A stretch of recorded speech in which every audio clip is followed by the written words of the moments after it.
Pentecost సహవాసం వాగ్దాన ఫలము పరలోక అగ్ని ద్వార పామరులు శుద్ధియాయే.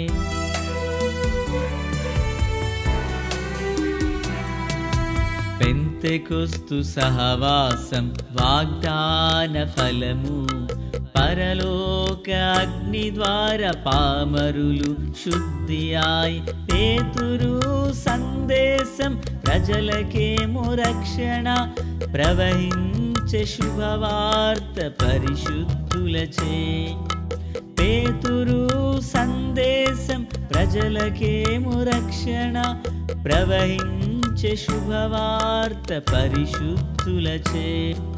చెట్టునకు మంచువలె భూమికి వెలుగువలె విత్తనముకు నీరువలె నాకు నీ ప్రభావం.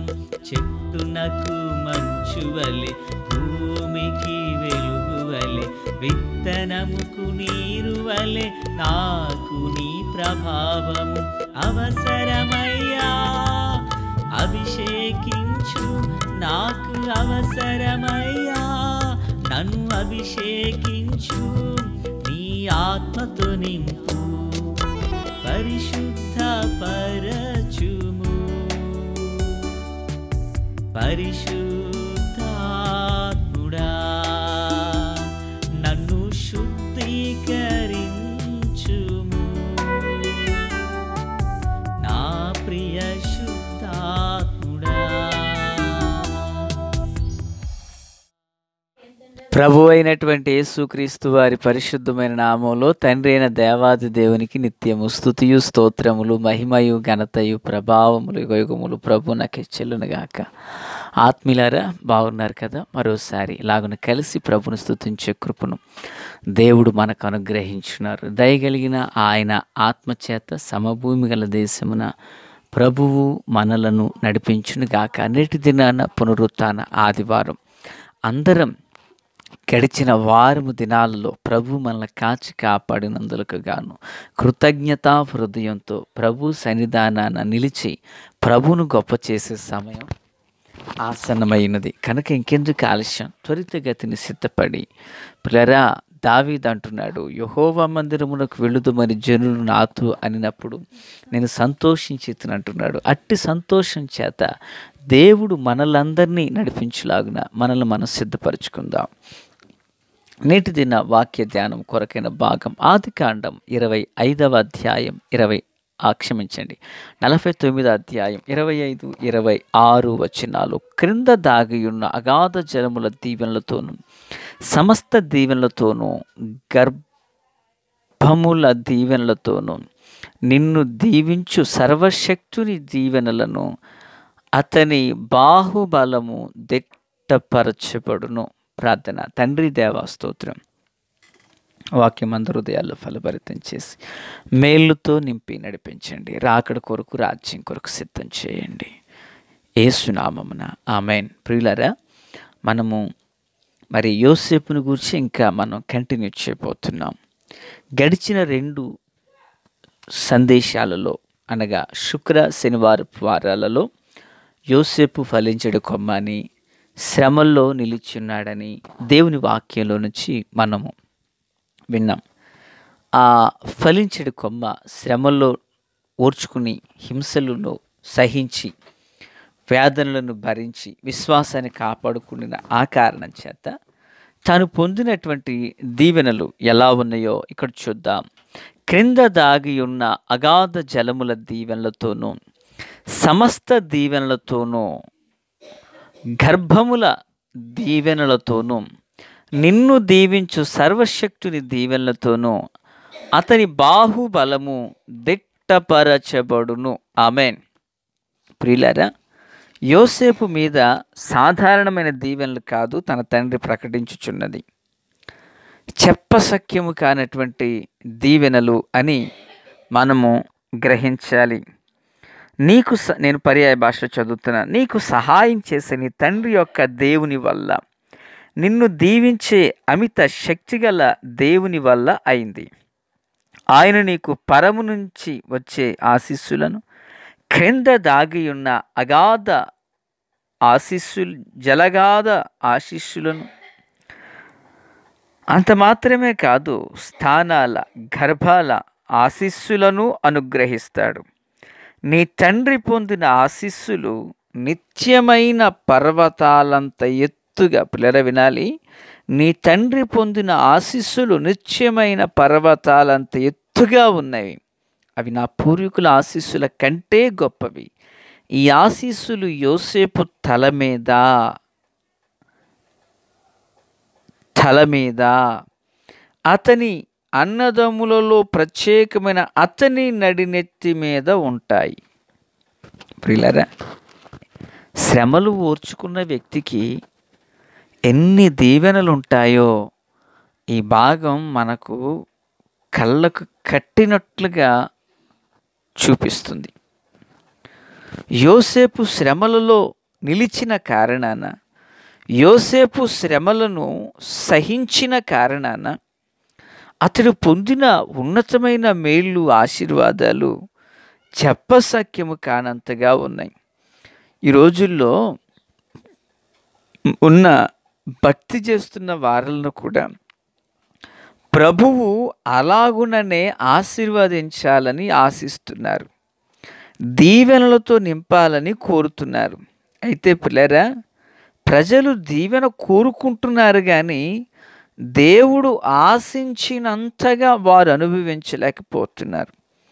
కొందరు తృప్తి లేకయే ఉన్నారు. గల కారణం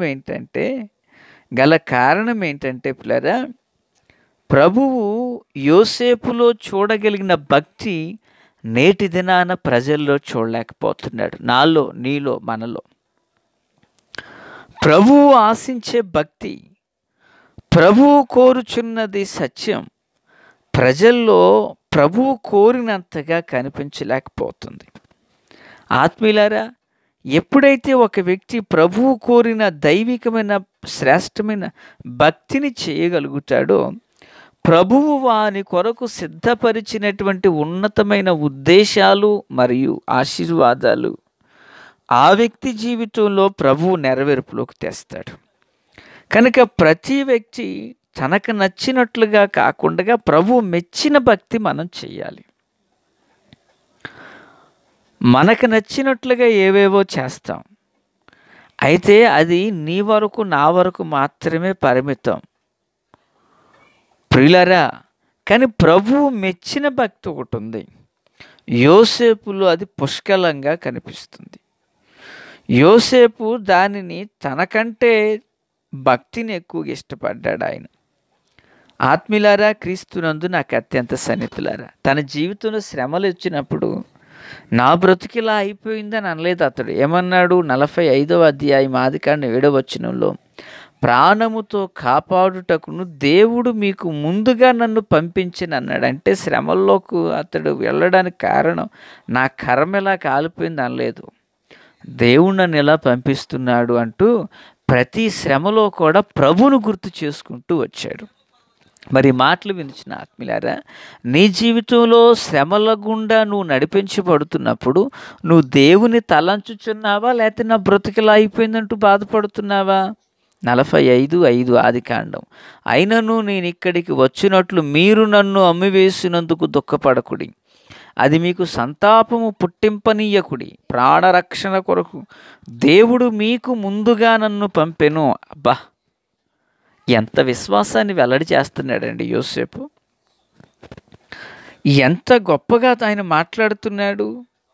ప్రియులారా, ఆత్మీయులారా, యోసేపు యొక్క ఆత్మీయత, యోసేపు యొక్క భక్తి జీవితం, యోసేపు యొక్క మంచితనం ఇంకా నువ్వు చూద్దామా?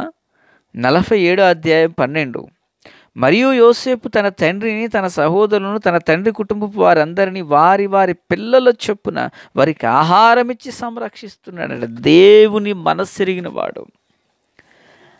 కొట్టి గుంటలో పడేసి అమ్మివేసి ఇంటికెళ్ళి చచ్చిపోయిన అబద్ధం చెప్పినటువంటి అన్నల కంట వారి వారి కుటుంబముల వారి చొప్పున పిల్లలతో సహితం కూడా ఆహారం ఇచ్చి వాటిని సంరక్షించాడంటండి.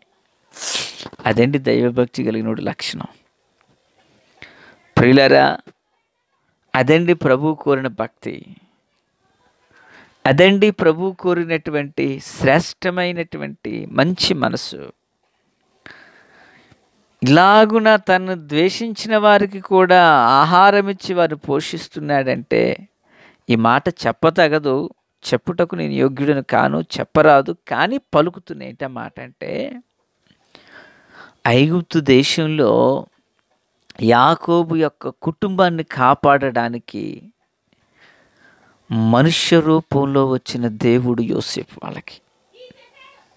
నా దేవుని పిల్లారా, క్రీస్తునందు నాకు అత్యంత సన్నిహితులారా, 50వ అధ్యాయం 21వ వచనంలో యోసేపు అంటాడు, కాబట్టి భయపడకుడి, నేను మిమ్మును మీ పిల్లలను పోషించదనని చెప్పి వారిని ఆదరించి వారితో ప్రీతిగా మాట్లాడాడట. అదండి భక్తి. అమ్మివేసిన వాళ్ళతో, ద్వేషించిన వాళ్ళతో, హేళన చేసిన వాళ్ళతో, చంపేద్దాం అనుకున్న వాళ్ళతో అంత ప్రేమగా మెలిగాడు గనకనే వాళ్ళ కళ్ళ ఎదుటే యోసేపు సింహాసనం మీద కూర్చున్నాడు. మాటలు వించిన ఆత్మీయులారా, పగంటూ ప్రతీకారం అంటూ రగిలిపోతున్న రోజులండి ఇవి. దేశం మీదకి దేశం, రాజ్యం మీదకి రాజ్యం, మనుషుల మీదకి మనుషులు, పిల్లరా పార్టీల మీదకి పార్టీలు అతీతంగా నిలవబడుతూ పగ తీర్చుకోవడానికి ప్రయాసపడుతున్న రోజుల్లో యోసేపు వంటి వారు ఎవరైనా దొరుకుతారని ప్రభు ఎదురు చూస్తున్నాడండి. పగకు చోటివ్వక ప్రేమకు చోటిచ్చే వారి కోసం ప్రభు చూస్తున్నాడండి. అలా చోటిచ్చే వారి నిమిత్తమట దేవుడు క్రింద దాగి ఉన్న అగాధ జలముల దీవెనలు, సమస్తముల దీవెనలతో, స్తనముల దీవెనలతో, గర్భముల దీవెనలతో నిన్ను దీవించు సర్వశక్తిగల్ని దీవెనలను అతని బాహుబలమును దిట్టపరచబడును. యోసేపు అంతగా దీవించబడ్డాడు. పిల్లరా, జీవము కలిగినటువంటి దేవుని పిల్లలుగా మనం కూడా కీడు చేయవారికి ప్రతి కీడు చేయొద్దు, మేలు చేయటకి ఇష్టపడదాం. వాక్యం సెలవిస్తుంది, కీడుకు ప్రతి కీడైనను దూషణకు ప్రతి దూషణ చేయక వారిని దీవించుడి, మీరు ఆశీర్వాదమునకు వారసులకు పిలువబడ్డారని పేతురు గారు అంటారు. అటు ఆశీర్వాదాలతో నింపబడినట్లుగా శ్రమలు సహించడమే కాదు పిల్లరా, విశ్వాసాన్ని కాపాడుకుంటే కాదు, శ్రేష్టమైన ప్రభువు కోరిన భక్తిని మనం చేద్దాం. ప్రభు తన కార్యములు సఫలపరచునుగాక. తండ్రి దేవా స్తోత్రం. మీ దేవుని ఆశీర్వాదం అందరికి దయచేసి మేలుతో నింపి నడిపించి రహస్య రాకడ కొరకు సిద్ధం చేయండి. యేసు నామమున ఆమేన్.